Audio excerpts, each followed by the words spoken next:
Il est possible de se construire un voltmètre radiofréquence simple et en quelques minutes et pour presque rien. Très utile pour ajuster des circuits RF. Qu'est-ce qu'on a sur cette plaquette Hewlett Packard? Eh bien, je vous le donne en mille. Le condensateur électrolytique. Bidouilleur, salut.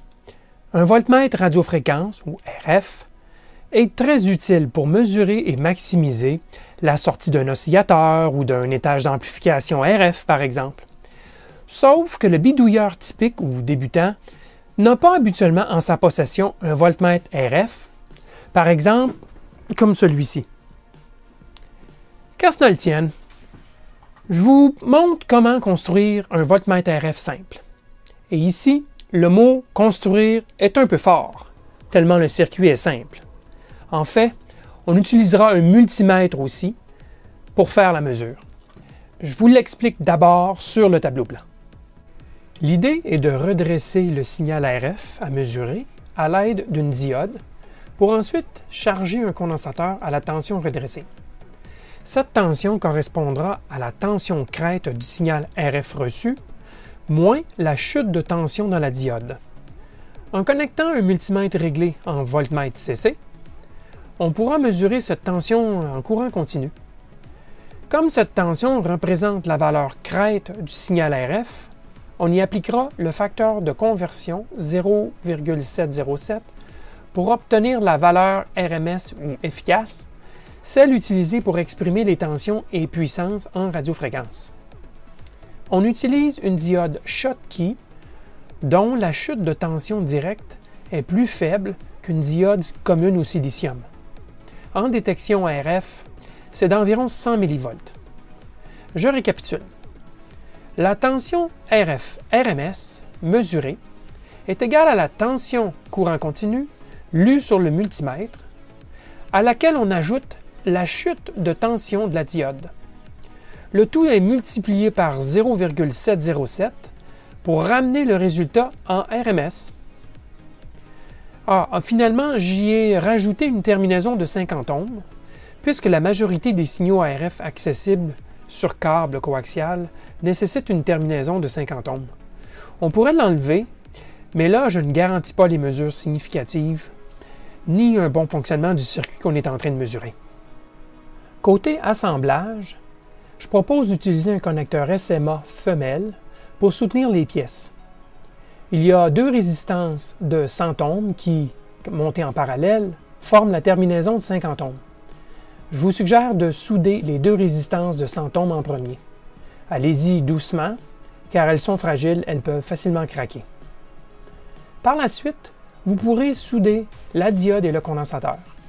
Les broches de la diode et du condensateur, lorsque pliées et soudées ensemble, forment un anneau sur lequel on peut accrocher une sonde du multimètre. Il vous serait aussi possible de souder le tout sur une plaquette de circuit imprimé. Allez-y de votre imagination. Rappelez-vous cependant de garder la connexion entre le connecteur et la diode aussi courte que possible. Voici un assemblage rapide de ce circuit. J'ai utilisé un connecteur SMA à angle droit, mais j'aurais pu tout aussi bien utiliser un connecteur droit comme celui-ci. En passant, j'ai monté la diode en sens inverse, vous l'avez peut-être remarqué, sens inverse par rapport à l'image précédente. Donc, j'obtiendrai une tension négative sur le multimètre, pas plus de conséquences. OK, sans plus tarder, on laissait ce circuit. Je vous dis d'entrée de jeu que vous ferez de bonnes mesures à condition d'utiliser un voltmètre dont l'impédance d'entrée est de 1 MΩ ou plus, ce qui est le cas de la majorité des multimètres sur le marché. Bon, j'applique ici un signal de 100 MHz et 0 dBm ou 223 mV RMS d'amplitude. Je le mesure d'abord avec un voltmètre RF professionnel. J'obtiens 223 mV comme prévu. Je transfère le signal à mesurer sur notre voltmètre RF de fortune. J'obtiens 215 mV CC. Si je fais le calcul, j'ajoute la chute de tension à travers la diode, environ 100 mV. J'obtiens 315 mV. J'applique le facteur de correction crête à RMS de 0,707, ce qui me donne 222 mV RMS au signal RF, pas mal comparé aux 223 réels. Naturellement, si vous variez la fréquence et l'amplitude, l'exactitude pourrait varier. Ce n'est pas un voltmètre qu'on pensait à l'interne professionnel, mais quand même. Côté performance, vous pourrez faire des mesures significatives jusqu'à aussi bas que 10 kHz et jusqu'à environ 1000 MHz ou 1 GHz. Passé cette fréquence, la capacité et l'inductance parasite interne de la diode prennent le dessus et la diode perd son pouvoir de redressement. La tension CC obtenue chute alors très rapidement. Côté amplitude, j'ai fait des mesures raisonnablement justes de environ moins 5 dBm jusqu'à plus 23 dBm, ou si vous voulez, de 316 microwatts jusqu'à 200 milliwatts. C'est presque un facteur de 1000, quand même. À des amplitudes plus faibles que moins 5 dBm, la diode ne répond plus linéairement à des variations de tension, mais plutôt à des variations de puissance. La lecture devient alors utilisable de façon relative, mais pas absolue.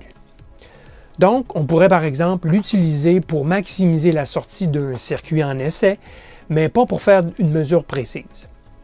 En terminant, je vous recommande d'avoir à portée de la main un tableau de conversion de dBm à watts à volt RMS pour les différentes valeurs des gammes couramment utilisées en RF. C'est pas mal plus rapide que le calcul mental ou la calculatrice pour obtenir plusieurs correspondances, l'une après l'autre. Je vous fournis un lien pour cette table dans la description de cette vidéo. Voilà, j'espère que vous vous rappellerez de ce petit voltmètre RF facile à construire lorsque vous en aurez besoin. Vos commentaires et suggestions sont les bienvenus, comme toujours. À la prochaine!